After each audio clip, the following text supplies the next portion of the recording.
Olá, sejam todos muito bem-vindos à Associação Centro Espírita Amor e Instrução.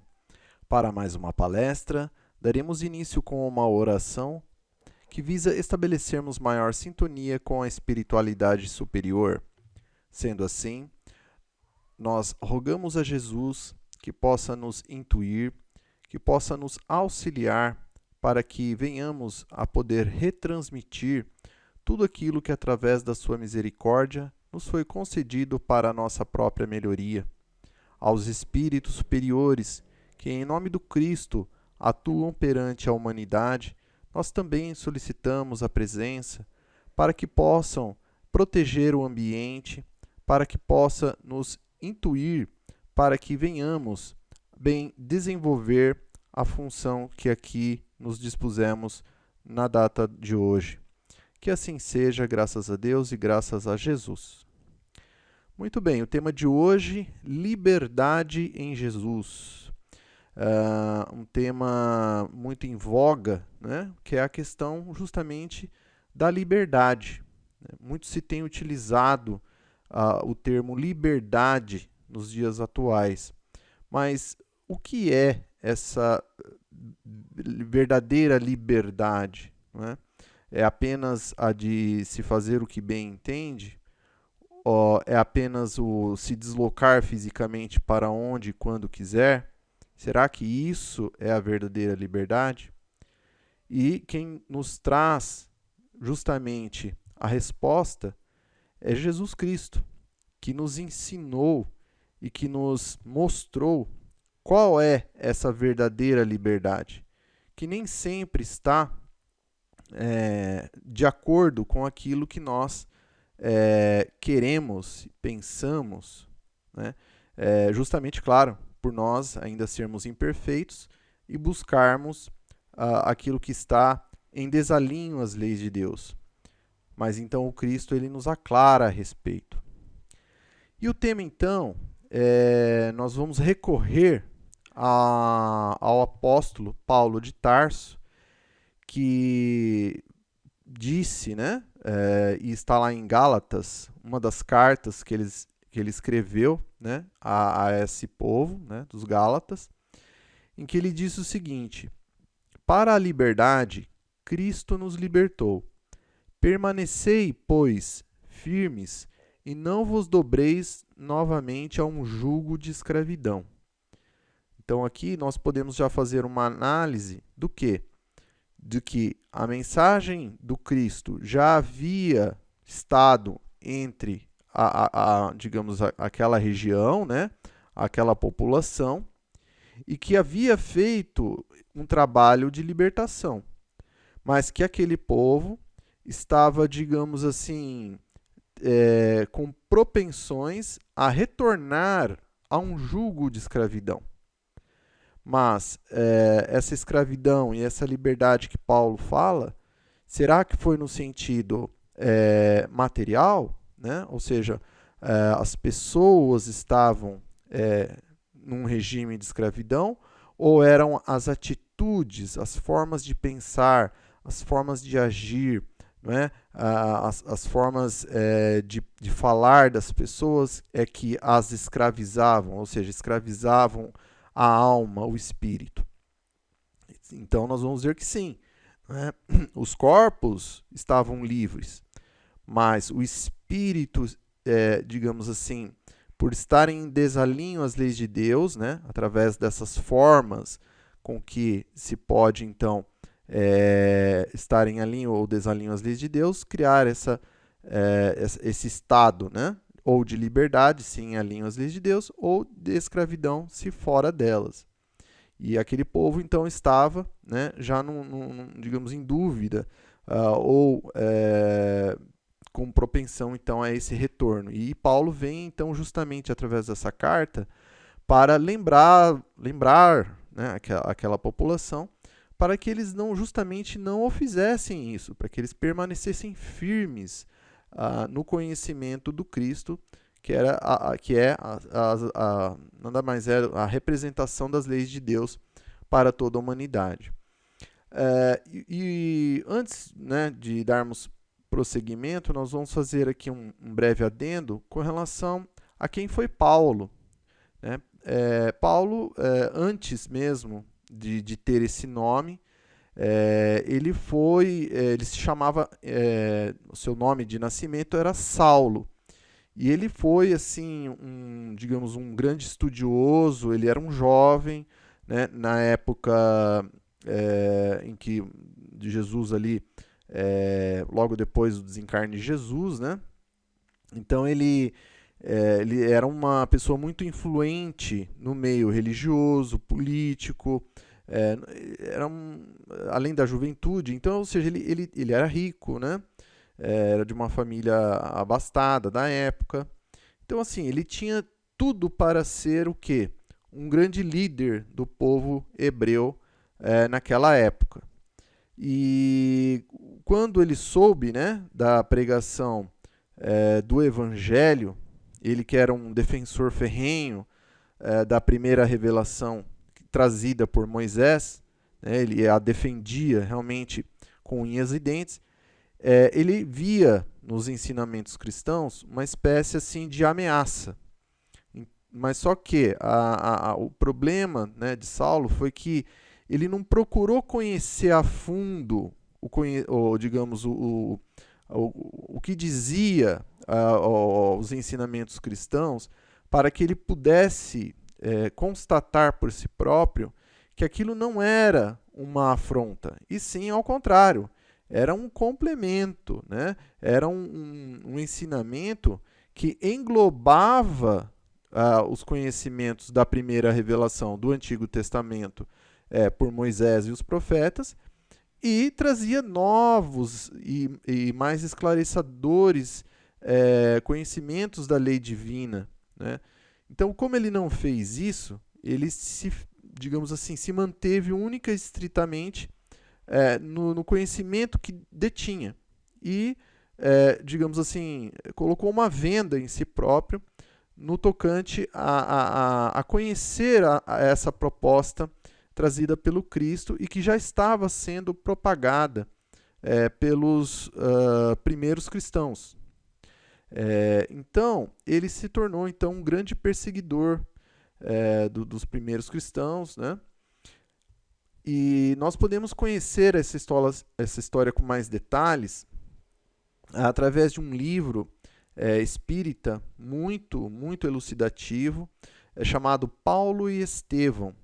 Aqui nós temos 3 capas, né, desse livro, pela mesma editora. A da esquerda é um pouco mais nova, né? A do centro já tem um certo tempo, e a da direita acho que foi a primeira capa. Mas aqui nós vamos ver exatamente essa história desse espírito, né, de Saulo, que no apogeu da sua perseguição fez desencarnar Estevão, que foi o primeiro mártir do cristianismo. E aí tem toda uma história que realmente é importante conhecer, não apenas no seu sentido histórico, mas ele passa para nós ensinamentos espirituais elevadíssimos. É uma obra, digamos, altamente recomendada para ler, não é? Para estudá-la.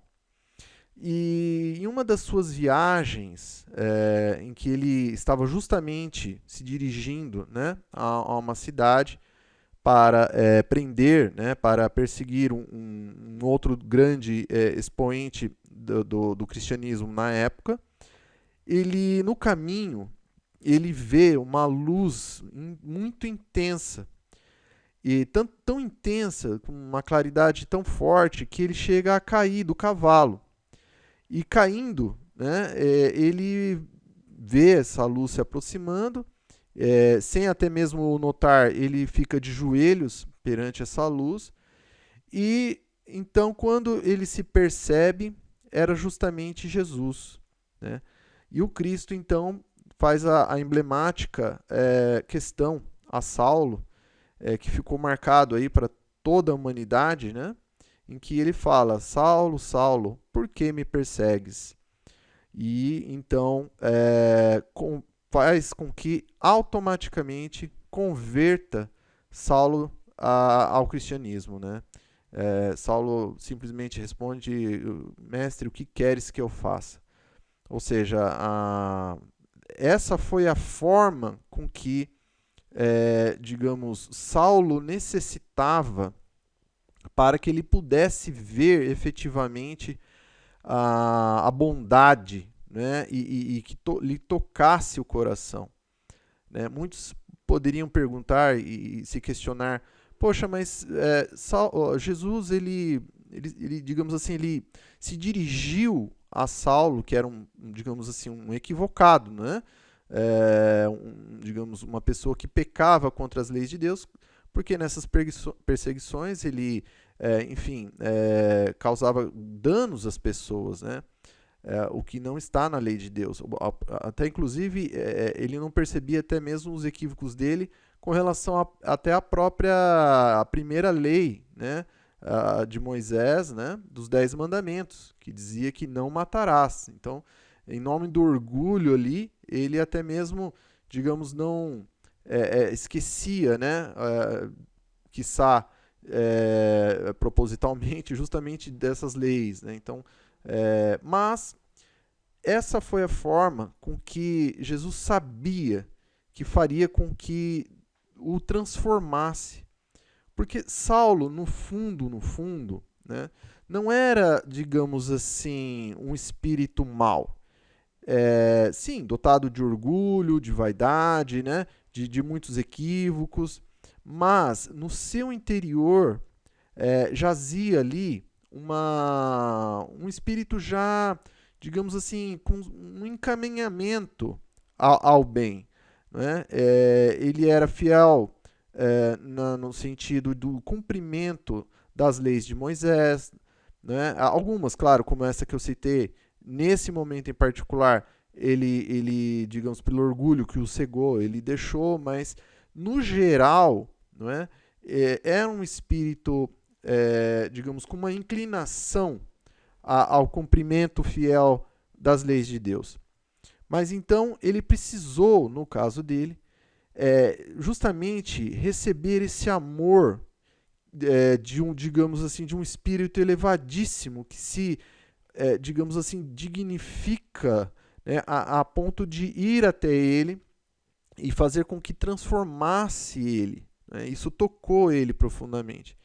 E alguns dizem: poxa, mas por que Jesus não faz isso para mim? Né? Por que Jesus ele não se materializa na minha frente também, como ele fez com Saulo? Ora, a resposta é simples. Cada um de nós, né, cada um de nós enquanto espíritos imortais, Deus, ele, digamos assim, ele sabe exatamente onde, não pode ali auxiliar para que aquele espírito tenha uma chance de se transformar, né, de se melhorar. Muitas pessoas poderiam dizer: mas se Jesus aparecesse para mim, eu ia me melhorar. Olha, assim, poderia acontecer e essa pessoa não se melhoraria. Tanto é verdade que quantos são aqueles que conviveram mesmo com Jesus ali do lado, né? E não necessariamente se melhoraram ali, pelo menos naquele instante. Então, assim, digamos, para cada um há uma forma, né, de fazer com que aquele espírito avance. Mas o caso do Saulo foi esse, né? Então Jesus ele se materializa ali, né? A Paulo, a Saulo, perdão, né? E justamente depois disso ele troca seu nome, né? E passa a se chamar então Paulo de Tarso. E agora ele faz o caminho inverso. Então, se antes ele era o maior perseguidor, Paulo então torna-se o maior, digamos assim, difusor, né, como um difusor do cristianismo, né? Ele passa então justamente, digamos assim, ele troca de posição, né, troca de lado. Ele passa justamente a ser agora aquele que vai, digamos assim, falar do evangelho do Cristo, ele vai pregar esse evangelho a todos. E justamente ele passa também a sofrer as perseguições que ele mesmo havia impetrado nos outros. Né? Então aqui nós temos também aqui o quê? A lei de ação e reação funcionando, né? A lei de causa e efeito. Ou seja, antes ele era aquele que tacava pedras nos cristãos, e agora então ele passa então a receber as pedras, né? Alguns poderiam pensar, poxa, mas essa lei de Deus ela é uma lei assim dura, né? Severa, uma lei, digamos assim, questionável, né? Nós dizemos o seguinte, que não, né? A lei de ação e reação, ela não foi criada por Deus no seu sentido para simplesmente fazer sofrer os seus filhos. Não, essa lei foi instituída pelo Criador para que venhamos nós a aprendermos conosco mesmo. Ou seja, quando nós causamos e posteriormente, então, sofremos, né, o efeito dessa causa, nós mesmos vamos, digamos, sentir na pele, né, aquilo que nós mesmos fazemos com os outros. E aquilo vai nos deixar claro o quanto é desagradável, logo, o quanto nós não queremos mais fazer aquilo, né, e mudar. Alguns, digamos assim, ainda sofrendo o reflexo de si mesmo, incorrem novamente no erro, mas cedo ou tarde hão de realmente desistir do caminho equivocado que tomam, né? Vão ver que realmente não leva a nada, leva somente a prejuízo para si mesmo e acabam então se transformando, né? E é justamente o que ocorre aí então com Paulo de Tarso.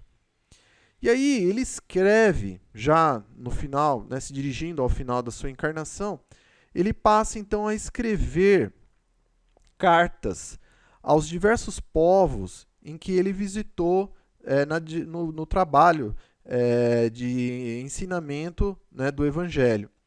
E que são chamadas as epístolas, não é? E uma delas, então, foi justamente essa que nós comentamos agora há pouco, aos Gálatas.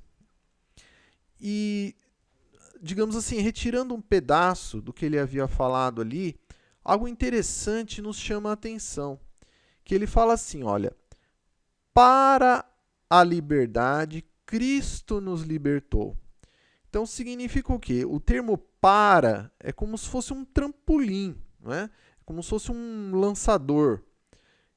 Ou seja, Cristo nos libertou, nos lançando, nos direcionando, nos colocando, nos empurrando, digamos assim, para a liberdade. Então, ou seja, significa que nós não somos livres ainda, né? Será que isso é realmente uma realidade? Ou seja, nós não somos livres? Significa que nós realmente não estamos verdadeiramente livres? É questionável, né, essa colocação aqui. Porque, veja, alguém poderia dizer assim, mas olha, você tem certeza do que você está falando, né? Será que é isso mesmo? Porque, olha, eu trabalho, não é? Eu me direciono, digamos assim, livremente para o lugar que eu quiser. Se eu vou num trabalho voluntário, eu posso ir. Se eu quiser fazer um trabalho, digamos, remunerado, eu tenho. O dinheiro que eu ganho, eu posso, enfim, me permite ser livre, né? Segundo o mundo, digamos assim. Então eu posso assistir a TV a hora que eu quiser, eu posso sair com os meus amigos, porque, enfim, eu vou ter condições ali de honrar com as despesas, eu posso, de repente, escrever um livro, né? Ou ir ao centro espírita, ou até mesmo fazer uma palestra. Então aqui são, claro, alguns exemplos, né, simples aqui para verificarmos realmente se isso que foi falado, né, de que nós não somos livres, realmente se é um fato. A priori, nos parece realmente que não compete, não é mesmo? Mas aqui nós não estamos falando necessariamente da liberdade no sentido físico, ou seja, da liberdade, digamos, do corpo físico, não é? Essa, digamos, é um termo que se usa, né? E que, inclusive, hoje se tem como, digamos, como se o que é liberdade é o corpo físico poder ir aonde quiser, né? Ou fazer o que quiser, ou falar o que quiser. Né? Mas não é essa liberdade que Cristo, né, veio nos trazer. Né? Não é esse termo, digamos, para aquilo que nós aqui queremos expressar. O que nós estamos falando é de uma falta de liberdade, uma espécie assim do que aprisiona a alma, o espírito. Né? E aqui vamos trazer alguns exemplos. Então, por exemplo, a ambição desmedida, né, pelo poder no trabalho, né, nas corporações. Então, eu quero ser o gerente a qualquer custo, mesmo que eu tenha que demitir aquele que tem mais capacidade ou que tem mais formação e que eu acho que provavelmente o meu chefe vai promover antes de mim. Então, eu já vou lá e vou criar alguma situação para tirar aquela pessoa. Ou seja, isso novamente, dentro da lei de ação e reação, não é uma liberdade. Alguns poderiam dizer, não, mas eu vou exercer a minha liberdade de ser o gerente. É uma ilusão, né, nesse caso. Porque ao cometer algum ilícito, né, em termos éticos, em termos morais, mesmo que as outras pessoas não saibam, mas a consciência daquela pessoa vai estar lá. Não tem como tirar dela mesma, né? É, na verdade, uma prisão. É uma prisão para a alma, uma prisão para o espírito. A consciência vai estar mostrando ali o tempo todo. Então, o que nós estamos falando é dessa pseudo-liberdade que o mundo, digamos, tem difundido, né? De que tudo é possível, tudo se pode ser feito desde que seja para mim. Né? Isso é um erro enorme. Então, a ganância pelo dinheiro ou pelos bens materiais, mesmo que não há mais necessidade para tal, né, essa é uma verdadeira prisão, que não é, você veja, não é o do corpo físico. O corpo físico ainda vai poder, digamos assim, se deslocar para um outro país, para viajar, ou para negócios, ou para estudar, ou pode ir para uma praia, não é? Ou seja, a liberdade segundo o mundo ainda existe, mas aquele espírito, né, habitando aquele corpo físico não está livre. Por quê? Porque está com a ganância pelo dinheiro, pelas coisas materiais. Ou seja, o limite, né, que é, sim, prover as necessidades do corpo físico com qualidade, né, com assiduidade, já se conseguiu, já se estabeleceu. O que passa disso, né, já é justamente o quê? Um exagero, uma busca do supérfluo, que gera, então, consequentemente, essa ganância. Ou seja, essa outra forma de prisão, não necessariamente para o corpo físico, embora isso às vezes aconteça de uma certa forma, né? Mas assim, é no espírito, é na alma. Né? Então, ou seja, é dessa diferença, né, de conceitos de liberdade que nós estamos falando, né? Ou seja, a liberdade segundo o corpo físico do mundo, né? E a liberdade do espírito, que digamos assim, se ausenta dessas prisões. Até mesmo a juventude, né? Que muitos pensam que é um patrimônio inalienável e que vai durar para sempre, né? Agora, esses espíritos se esquecem que tudo que é material, ele está em modificação, ele está em, digamos assim, em mutação, né? Ou seja, tudo que é material, ele sofre a ação do tempo, porque há um processo incessante, digamos assim, de modificação, né, das suas estruturas. Então, a juventude é uma delas. E aqueles que se apegam, né, se aferroam a elas, acabam o quê? Justamente mais um tipo de prisão para aquele espírito. Né? Ou seja, a sua mente vai tentar conservar algo que não tem como. né? É impossível, por mais que você faça todo um tratamento, enfim, aquilo é passageiro. Então o espírito ele acaba ficando frustrado, né? Acaba entrando em depressão em alguns casos. Por quê? Porque justamente se apegou a uma outra visão material da vida. Então aqui nós demos aqui 3 exemplos, né? É claro que existem outros, né, que podem ser também, digamos assim, colocados como formas de prisão para a alma, né? E que nós conhecemos, né, pessoas que justamente detêm justamente as 3 características juntas, né, o dinheiro, o poder e a juventude, e ainda assim, né, relatam aí, digamos assim, as suas amarguras interiores. Essas amarguras, aonde residem? Né? Na alma, no espírito, né, porque não justamente tem essas condições materiais, mas ainda assim carecem do quê? Da liberdade em Cristo, né, que é o tema de hoje. Né? Então, a liberdade em Jesus. Mas então, o mais importante para nós agora é o seguinte. Então, como que Jesus nos libertou? Né? Até agora nós apresentamos, então, digamos assim, as dificuldades, né? As prisões, as ilusões da vida, que são muitas, mas que elas existem justamente para que nós venhamos justamente a usá-las como um patamar de evolução, né? Ou seja, aprender com elas e, digamos assim, crescermos, né? Aprendermos a distinguir o certo do errado.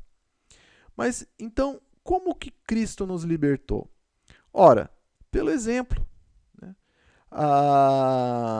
Ele já retornou à vida material, né, quando esse espírito, digamos assim, tomou um corpo físico, e logo no início a primeira lição já foi a da humildade. Porque ele não escolheu, digamos, uma família rica, abastada, que morasse num palácio, né, com paredes de ouro. Não, ele nasceu numa família humilde, o pai era carpinteiro, a mãe era dona de casa, num estábulo, né, simples, humilde. É claro que aqui nós não queremos, digamos assim, colocar a ideia de que aqueles que nasceram, né, em berços, digamos assim, mais abastados financeiramente, não sejam humildes. Muito pelo contrário. Né? Há muitas pessoas de posses, né, que nasceram já de famílias ricas e que permanecem ricas, digamos, em termos materiais hoje, que são humildes, né? São pessoas humildes. Então, não é aqui digamos, um ponto né, que determina, digamos assim, se aquela alma, né, que reencarnou, ela seja ou não humilde. Mas aqui o Cristo ele dá, então, essa primeira lição, né, da humildade. Depois, já vem cumprindo, então, uma série de outras leis de Deus. Então, quando jovem, ele mesmo escolhe trabalhar com o pai na carpintaria, né, dando aí esse exemplo né, para toda a humanidade. Depois, a lei de sociedade.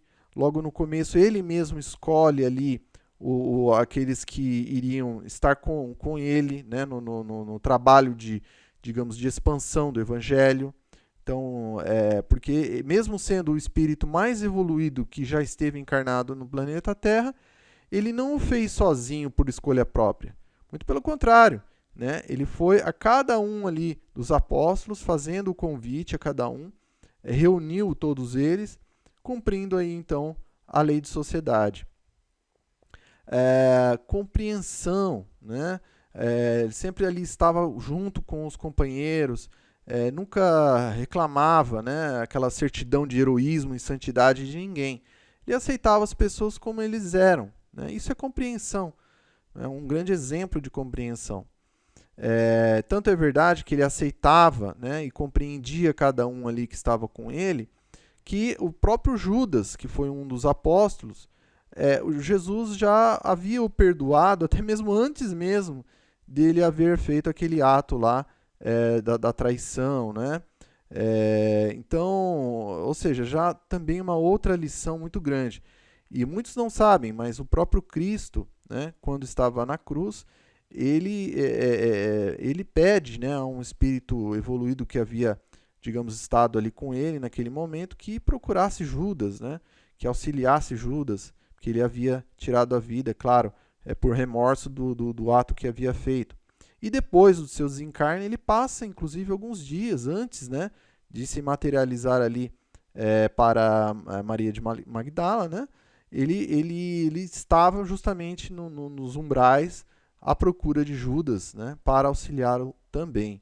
Então, aí mais uma prova digamos, da grandeza do Cristo. Outra lição, né, que ele também, o exemplo que ele nos deu, que digamos, todos esses exemplos que nós estamos passando aqui são exatamente liberdade em Jesus.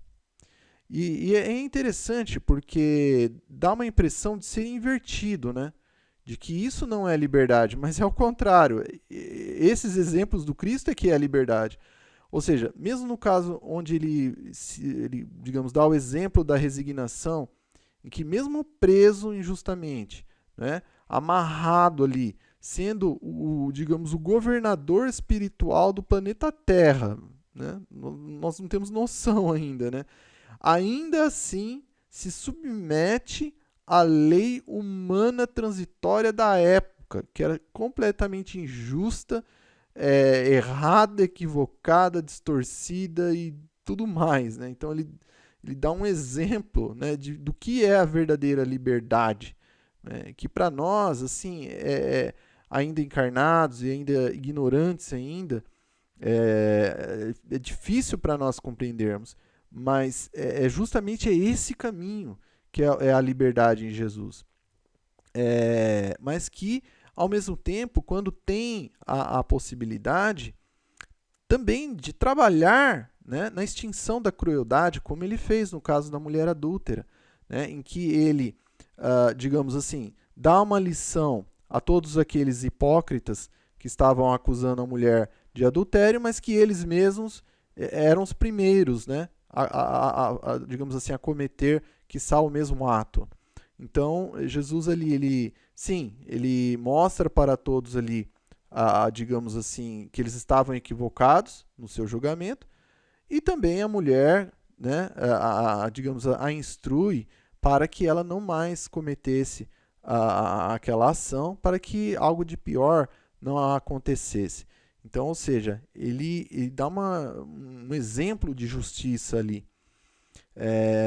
E libertando mentes, libertando corações da hipocrisia, como foi o caso aqui dos fariseus da época, e que ele, sim, ele procurava esclarecê-los, eram os mais difíceis da época, tanto que Jesus digamos, não usou muito do tempo dele para com esses, porque sabiam que ainda não era tempo, né?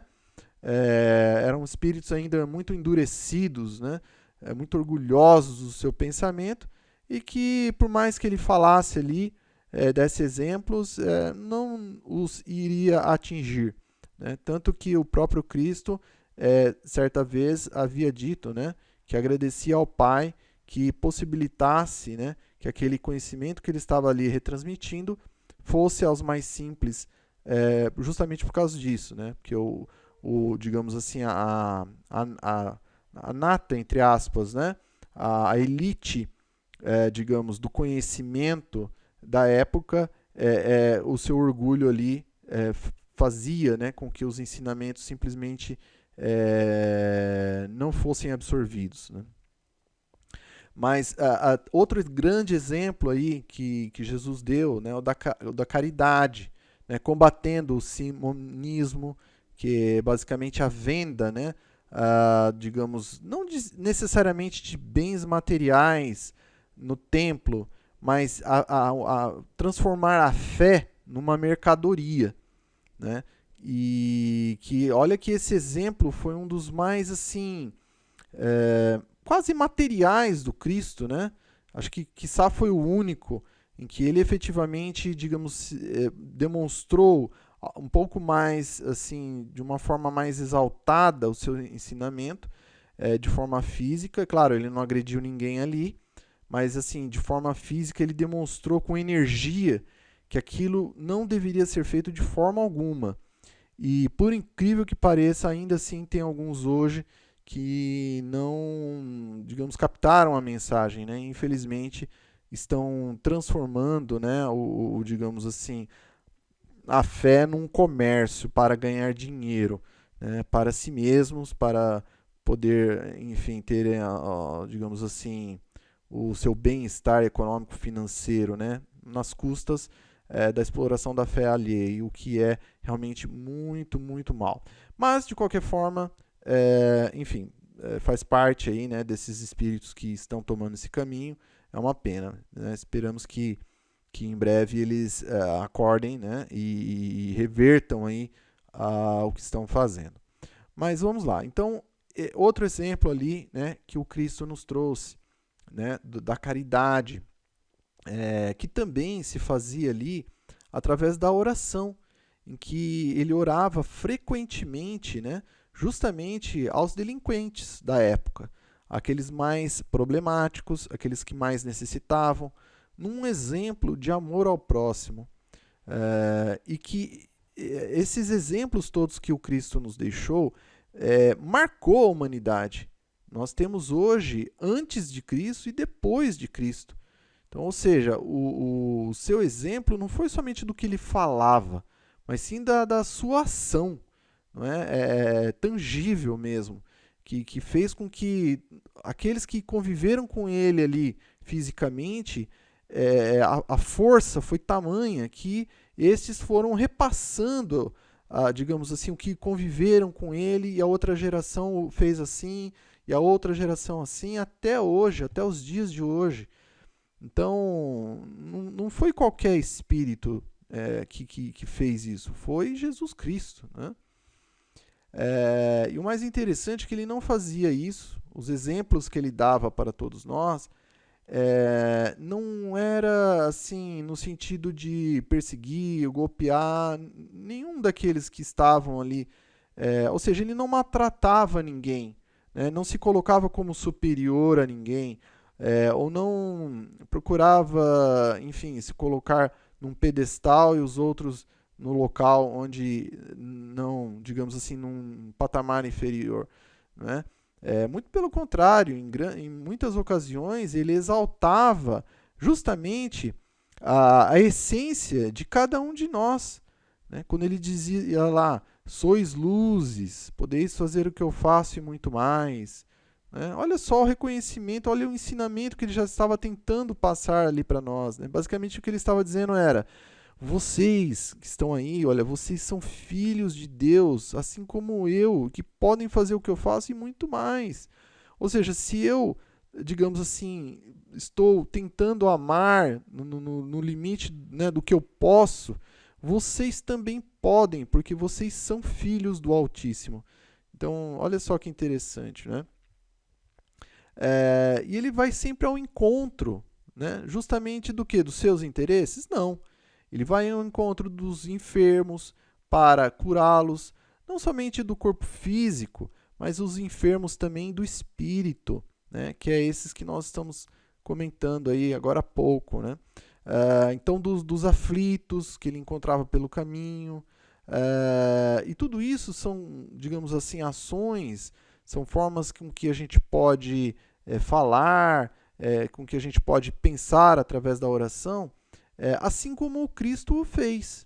Esse é o convite dele, que vai nos gerar a nossa verdadeira liberdade, né? Ou seja, trabalhar no bem, trabalhar na promoção do bem-estar do próximo, né? Assim como o nosso vai ser por consequência. Porque, novamente, a lei de ação e reação. Nós, digamos assim, ao executarmos a caridade através das nossas orações para o próximo que está necessitando, através da nossa fala, né, de instrução àqueles que precisam de um conhecimento elucidativo, elevado das leis de Deus, ou das nossas ações mesmo físicas, né? Cuidar de um acamado, ou cuidar de um animalzinho que precisa de um apoio físico.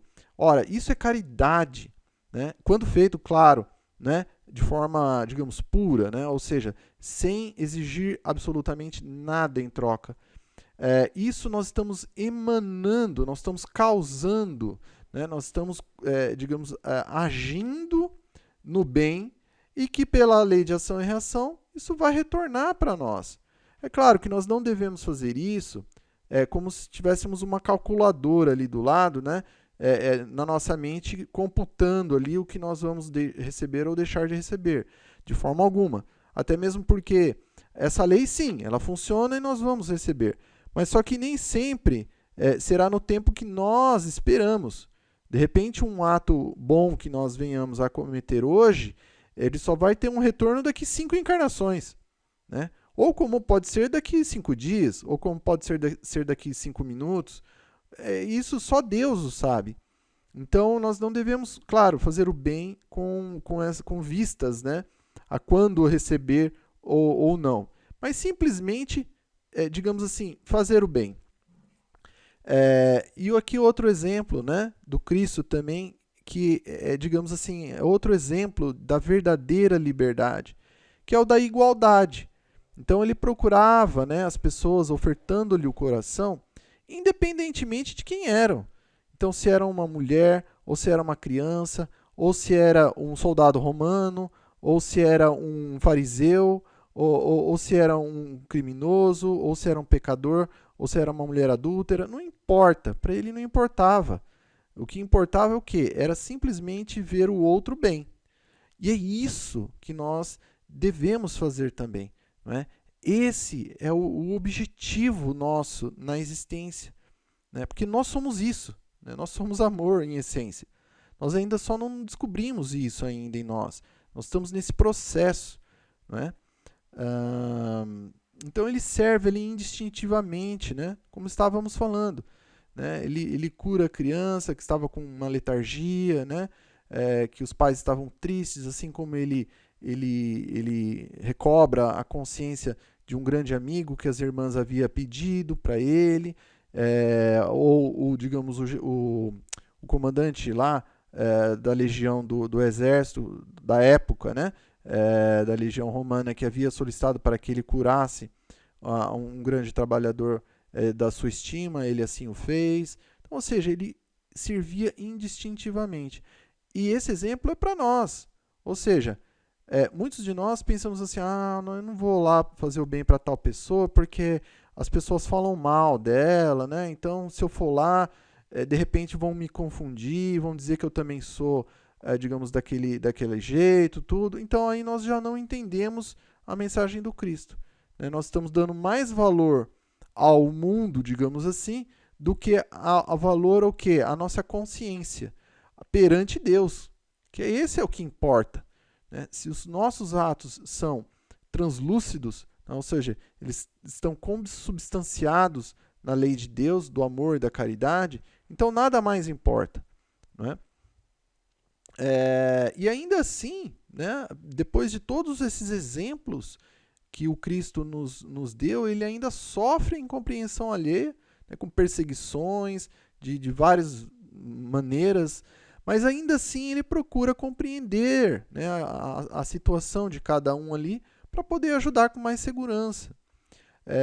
E aí não espera nenhuma recompensa.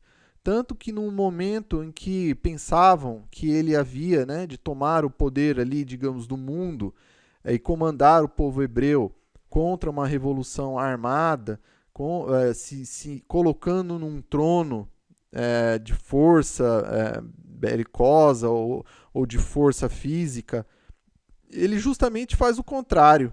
Né? Ele demonstra, ele mostra, né, com um exemplo maior, que é o quê? É através da paz que se conquista a verdadeira liberdade, e não através dos punhos e das armas. E ele deixa justamente esse exemplo com um adicional ainda de dificuldade, que é a ingratidão daqueles que ele havia beneficiado. Muitos daqueles que Jesus havia curado de obsessões graves ou de enfermidades do corpo físico, até os seus próprios apóstolos, né, todos eles se evadiram no momento que ele foi preso injustamente. O maior exemplo aqui, né, foi o do apóstolo Pedro, né, que o próprio Jesus havia preconizado que ele o negaria por 3 vezes antes que o galo cantasse. Pedro ali na hora não acreditou, mas que se efetivou justamente. Mas o interessante aqui é que Jesus ele dá um outro exemplo, né, de grandeza e de amor ao próximo, que quando ele foi então encaminhado à cruz, desencarna, depois de um certo tempo, ele então se materializa para os apóstolos, e a Pedro ele faz as seguintes perguntas, né, que são as mesmas. Ele fala: Pedro, tu me amas? E aí Pedro então responde: sim, claro, mestre, que eu te amo. E aí Jesus questiona novamente a mesma pergunta: tu me amas? Aí Pedro fala que sim.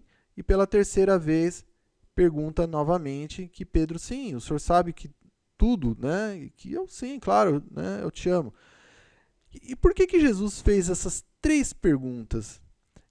Justamente para destravar no psique de Pedro, né, daquela alma que estava com digamos assim, um espinho mental, né, uma farpa ali na sua consciência, justamente da traição, né, que ele imputou ao mestre, a ingratidão que ele imputou ao mestre, renegando-o 3 vezes. E aí Jesus, com a sua bondade, ele faz justamente esse trabalho, digamos assim, de destravar, né, aquele espírito, vamos dizer assim, de aliviar aquela alma, dizendo: olha, não se preocupa, eu sei que você me ama. Né? Então, assim, Jesus compreendeu, né? Claro, porque Pedro, no momento em que ele nega o Cristo, ele se relembrou, né, dos flagelos que imputavam naquela época aqueles que, digamos assim, que faziam o bem ou faziam alguma atividade que era contrário digamos, às regras ali da sociedade da época, né, principalmente de Roma. Os flagelos físicos eram muito severos e Pedro, assim, aquilo, né, no momento H, ele ficou com medo, né? Ele sabia que ia sentir muita dor física. Então ele. Não, a única coisa que ele teve ali foi negar. Mas que Jesus, claro, já sabia disso muito antes, né? E já havia perdoado ele. Mas que ele precisava fazer esse trabalho com Pedro de, digamos, aliviar aquele espírito, destravando justamente naquilo que ele havia digamos assim, bloqueado, né? Que era a questão das 3 vezes em que ele falou que não conhecia o Cristo, né? Então aí é um adendo interessante aí. Mais um exemplo, né, do Cristo que nos liberta, né? Ou seja, o perdão, né, a compreensão, o olhar mais avançado sobre as pessoas, mesmo aquelas que erram para conosco. E aí, então, Cristo recebe aquela condenação toda indébita, né? Mas ainda assim ora por todos, né? Mais um exemplo de compreensão, né? Quando ele fala lá, olha, Pai, perdoa-os porque não sabem o que fazem. Né? Então, ou seja, ele já sabia, ele conhecia cada um de nós, né? Ele já sabia que éramos mais ignorantes do que somos hoje. E que, claro, não teríamos condição de compreender a sua missão, aquilo que ele havia trazido como ensinamento para a humanidade, que é normal, a turba, né? A população, ela muitas vezes é movida ali por ideias de ódio, né? E aquilo move muito facilmente as mentes que ainda não são assim trabalhadas, né, na intelectualidade e também na moralidade. Então, que isso fazia parte do processo. E ele submete, então, aí, no final, né, a esse tormento todo e dá o maior exemplo de todos, né, que é a entrega da própria vida para que uma ideia se implante no coração e nas mentes de uma população inteira. Ou seja, é o ápice, digamos assim, não é? Tanto é verdade que, novamente, não é? Na humanidade, do desencarne de Jesus para frente, é como se fosse um outro capítulo na história do planeta Terra inteiro. Né? Mesmo em povos afastados, né, mais no Oriente, em que se adota um outro calendário, ainda assim, o calendário também, onde se consta, né, o nascimento e desencarne de Jesus, é também utilizado. Ou seja, mesmo que seja de uma forma, ainda pela força que seja da economia, mas ainda ou seja, tamanha força que digamos, realmente o reconhecimento, né, do exemplo do Cristo para toda a humanidade. E então, Jesus ele se faz, digamos assim, mais livre do que qualquer um de nós. Poderíamos dizer, poxa, mas será que ele foi livre, né? Ele foi preso, foi perseguido? Isso não parece liberdade, mas é o contrário. A todo momento, Jesus ele estava livre, mesmo embora num corpo físico, mas o seu espírito estava plenamente livre, porque estava ali cumprindo as leis de Deus a todo santo momento, com caridade, com amor ao próximo. Isso é liberdade, isso é a verdadeira liberdade, né? É o que ele mesmo nos ensinou. Amai a Deus sobre todas as coisas e ao próximo como a si mesmo. Essa é a verdadeira liberdade. Então, o que faz, né, com que ele continue conosco até hoje. Jesus ele não morreu, ele existe ainda. Ele, em espírito, ele está aqui ainda. Né? O seu raio de ação abarca o planeta todo. Então, ele continua trabalhando continuamente. Tem até uma palestra interessante que assistimos recentemente, em que, numa obra, há espíritos trabalhando em zonas, digamos assim, umbralinas, né, aqui no planeta Terra, quando esse espírito ele reconhece um outro espírito de uma luz muito forte, que se sobressaía mesmo aos espíritos de escola que estavam ali trabalhando naquela região, numa determinada região. E o outro espírito perguntou para o mentor, né? Falou, não, mas, poxa, mas aquele espírito ali é diferenciado, né? Aquele espírito ali, por que aquele espírito está vindo aqui? Né? Quem é aquele espírito?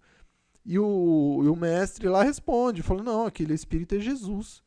E aí o estudante ali, tarefeiro no bem, naquela região umbralina, fica abismado. Ele fala, não, mas como assim? O Jesus não deveria estar, digamos assim, como a gente tem aquela ideia ainda, né, de céu, em que um espírito bom fica ali só descansando e contemplando digamos, a criação de Deus, com som de harpas e ponto final. Não, espíritos bondosos são aqueles que trabalham no bem, e Jesus não é diferente. Então, e a humildade também digamos assim, relativa a esse espírito. Ou seja, mesmo o Cristo, depois de ter dado uma lição, digamos, para a humanidade toda, continuando a ser o governador do orbe, ele pessoalmente foi até uma região umbralina da Terra buscar um espírito em particular. Então, olha só o exemplo, né, do que é a verdadeira liberdade, do que é realmente um espírito elevado. Né? Então, isso é importante. E aqui, né, passando agora o que nós sabemos, o que é a verdadeira liberdade em Jesus, nós vamos voltar novamente e ver aquilo que nós, seres humanos, imperfeitos, né, ou melhor, espíritos que estamos temporariamente aqui no corpo físico, né, em humanidade encarnada, pensamos que seja a liberdade, que é aquela velha, digamos, primeira pessoa, né, do eu. Né? Então nessa sombra do eu, e aqui essa foto é da construção de um fórum trabalhista aqui na cidade de São Paulo, em que houve ali uma descoberta, né, de corrupção, né, em que um juiz em particular ali, digamos assim, desviou ali uma quantia muito grande de recursos da construção desse prédio, né? E aí nós vamos ver justamente isso, né? Nessa sombra então do eu, né? Do eu posso, eu quero, traz justamente isso, né? Essa pseudo-liberdade do faço o que eu quero, né? Os jovens, muitos jovens que muitas vezes, digamos assim, peitam, né? Tem um despeito para com os pais de não, eu vou fumar mesmo, ou eu vou, sabe, sair a hora que eu quiser, né? Pensando que isso é liberdade. E na verdade não é. Né? Nesse caso, por exemplo, dos jovens que porventura façam isso, estão incorrendo no quê? Numa verdadeira prisão. Qual é? Né? O que diz a lei de Deus? Honrai a pai e mãe. Então, olha só como que no mundo material dá a impressão de ser liberdade. Então, a criança, né, o jovem, vai, sai, o corpo físico vai e faz o que quer. Movido, claro, pelo espírito. Mas o espírito automaticamente está o quê? Se aprisionando em termos ético-morais. Porque está descumprindo uma lei de Deus. Está causando, né, contra uma lei de Deus que é honrar a pai e mãe. E que lá na frente, né, vai, claro, receber ali o quê? O ensinamento, né, através de uma consequência, que muitas vezes recai sobre esse próprio espírito, muitas vezes na figura de um filho, né, que vai ter ali e que vai lhe imputar exatamente aquilo que ele havia feito os pais sofrerem. Então, essa pseudo-consideração, né, do faço o que eu quero, não tem problema não, é só 5 minutinhos. Né? Então, aqui nós temos aquele famoso exemplo da vaga destinada a deficientes, ou a vaga destinada a pessoas de melhor idade, em que a pessoa, não, vou colocar o carro aqui, vou ali mesmo, não tem problema não. E aí, justamente, às vezes acontece naquele momento de alguém precisar colocar o carro, né, que realmente tem essa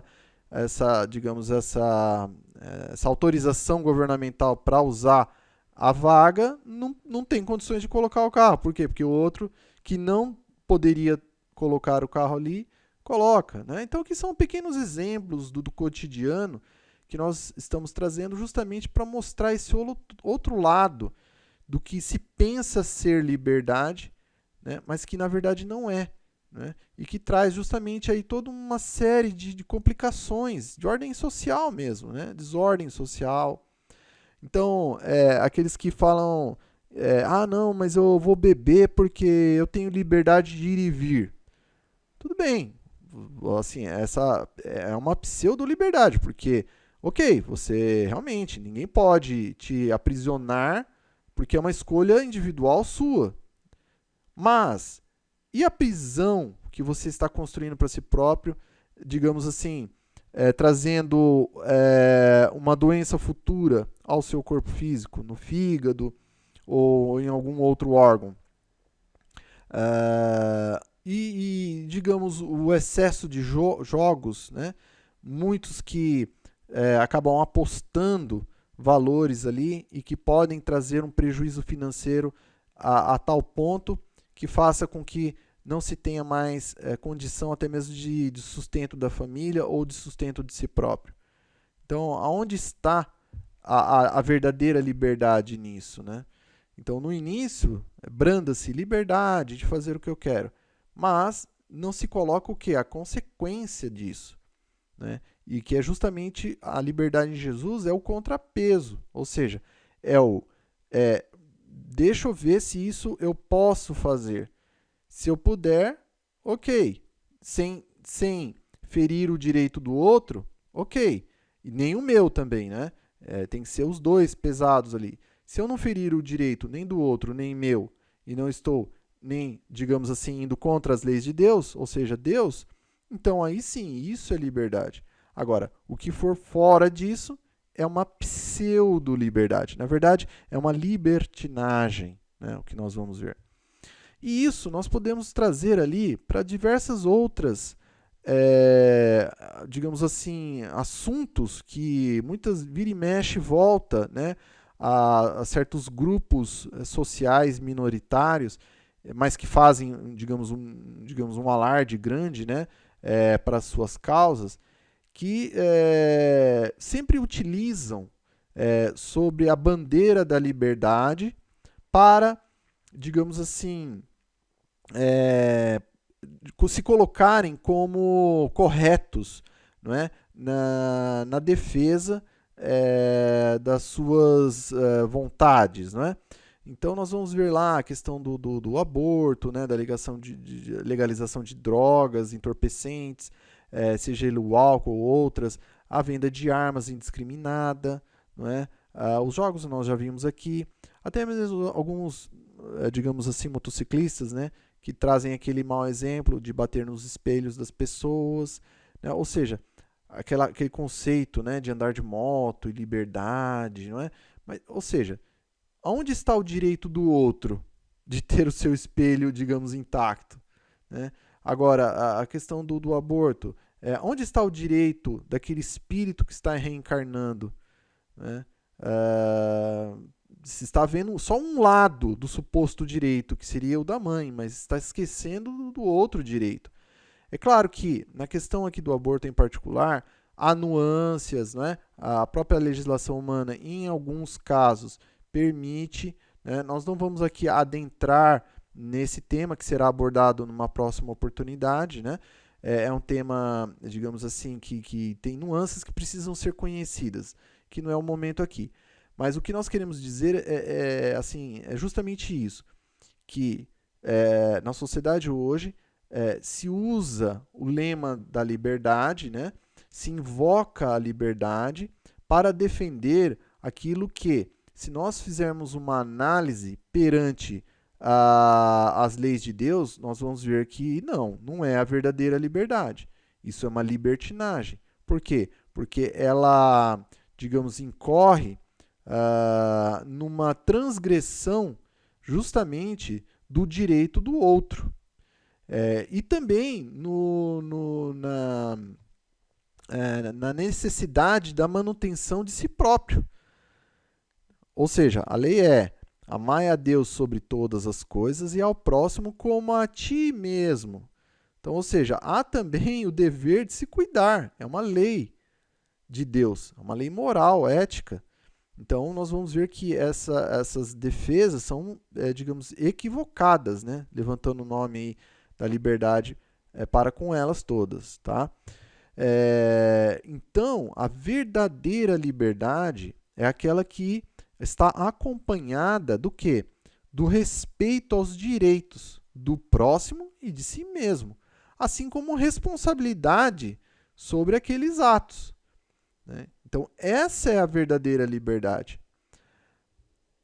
Até mesmo porque, se nós formos verificar no Livro dos Espíritos, que é uma das obras que compõe a codificação espírita, lá na questão 826, Allan Kardec, que foi, digamos, o encarnado que fez o trabalho de compilação de todas as comunicações que os espíritos enviavam através dos médiuns para ele, vamos ver lá o seguinte. Kardec questiona: em que condição o homem poderia desfrutar de liberdade absoluta? E aí então os espíritos respondem: na de eremita no deserto. Ou seja, é aquele viajante, né, que atravessa um deserto, mas só que ele está sozinho, né, ele não tem ninguém com ele. Agora, aí eles complementam, né, os espíritos superiores complementam aqui, olha: desde que haja dois homens juntos, há direitos a respeitar, e nenhum deles tem mais liberdade absoluta. Então, nós vamos ver o seguinte, que essa pseudo-liberdade que se é colocada de fazer o que bem entende, né, a famosa liberdade da águia, né, é uma ilusão. né? É um equívoco e muito grave, justamente por causa disso, porque nós vivemos em sociedade.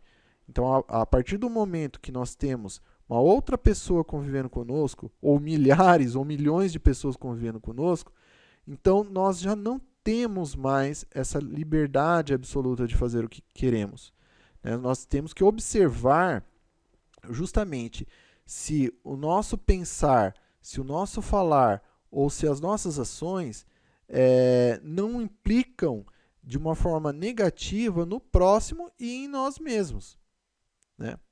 Até mesmo porque se implicar negativo em nós, nós estamos afligindo o próximo. Então, ou seja, caminha-se juntos, né, na questão da liberdade em Jesus, ou seja, na liberdade genuína, né?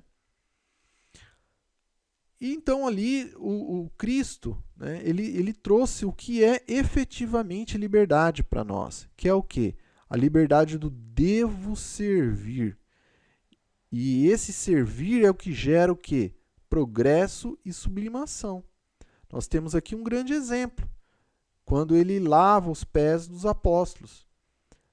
Essa era uma atividade que se fazia no tempo de Jesus, né, há mais de 2022 anos atrás, e que o Cristo fez questão de fazer isso porque havia ali uma certa contenda já entre os apóstolos para ver quem era o maior entre eles e tudo. E aí Jesus vem e fala, olha, o maior entre todos aqui é aquele que mais servir o seu próximo. E ele mesmo dá o exemplo, né? Que era o maior, mas, claro, demonstrou isso servindo a cada um que estava ali.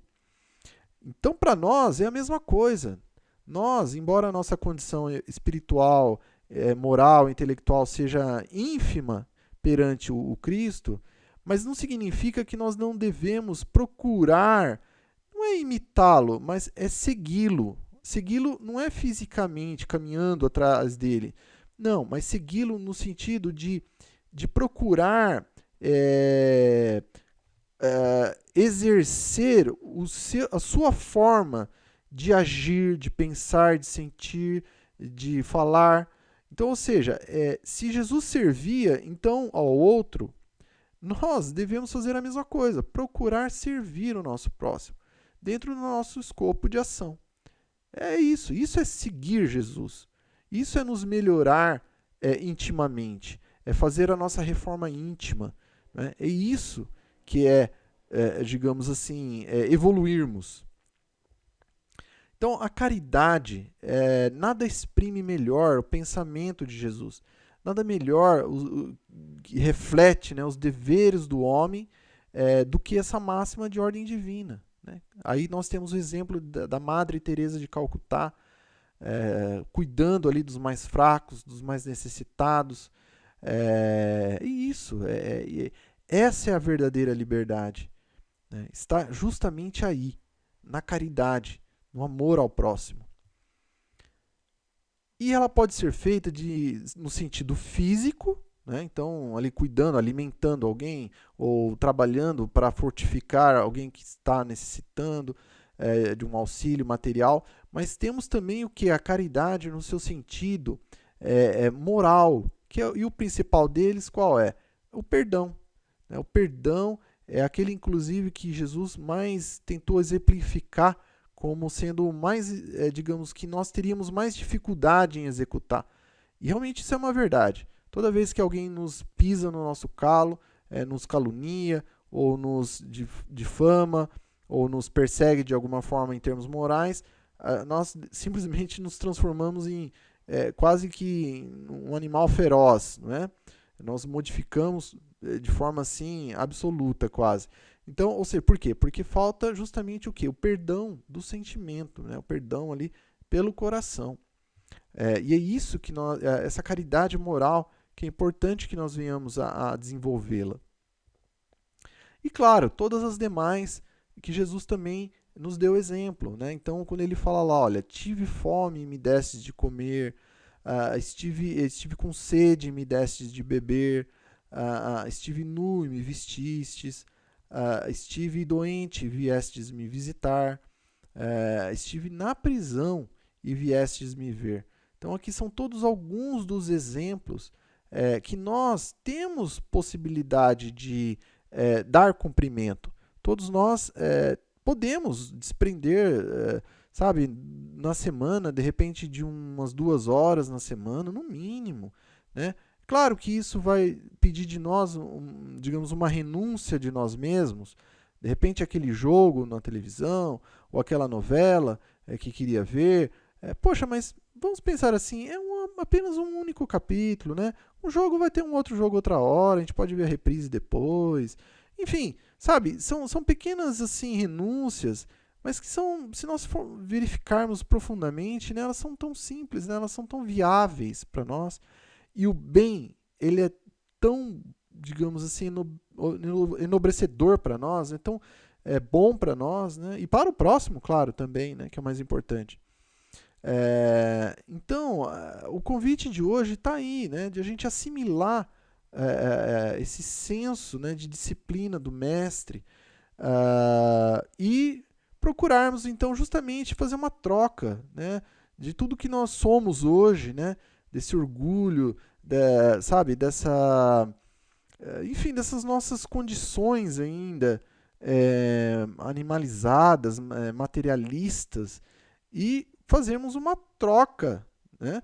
Pelo quê? Justamente pela caridade, que é a verdadeira liberdade. Então, essa, então, é a liberdade em Jesus, que embora pareça triste, desoladora, porque nós estaremos nos renunciando a nós mesmos, nós estaremos até mesmo, digamos assim, imputando a nós um desgaste físico ou mental maior, mas que justamente ali que está a verdadeira liberdade, né? A disciplina também que nós vamos ter que nos impor aos nossos anseios, aos nossos desejos, às nossas vontades, com o nosso eu, que vai diminuir em favor do nós, não é?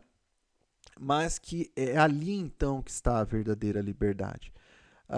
Então, se nós quisermos realmente ser livres, nós hoje então já temos aqui o caminho, a nossa verdadeira liberdade, que é aquilo que todos nós buscamos. Tá ok? Então, nós desejamos muita paz para todos. Queremos agradecer de coração por estarem nos acompanhando até aqui, nesse momento.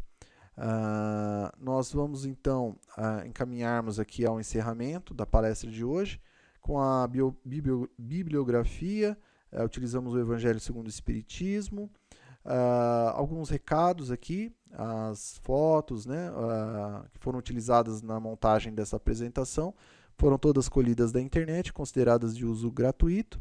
Caso alguém encontre alguma que não o seja, por favor, nos avise no e-mail.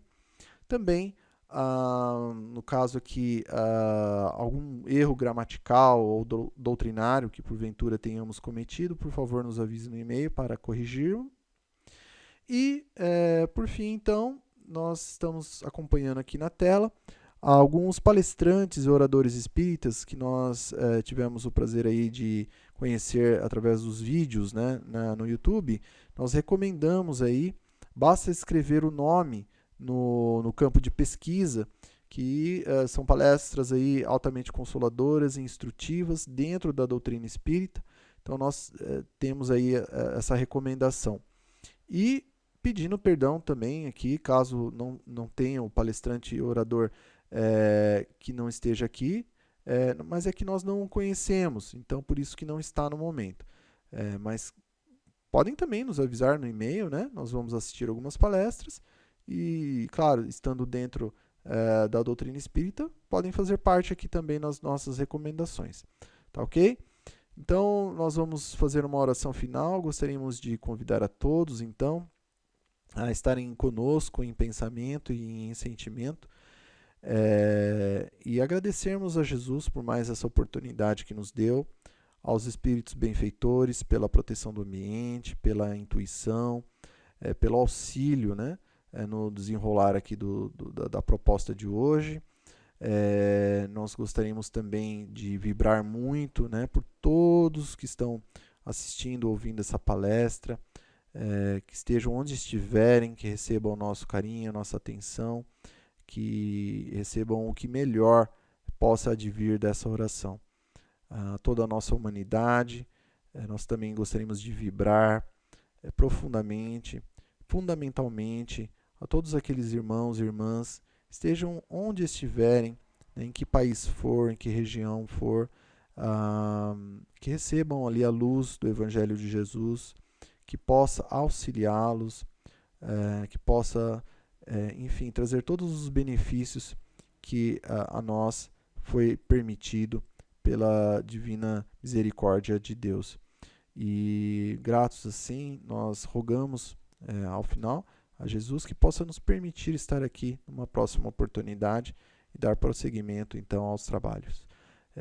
Que assim seja, graças a Deus e graças a Jesus.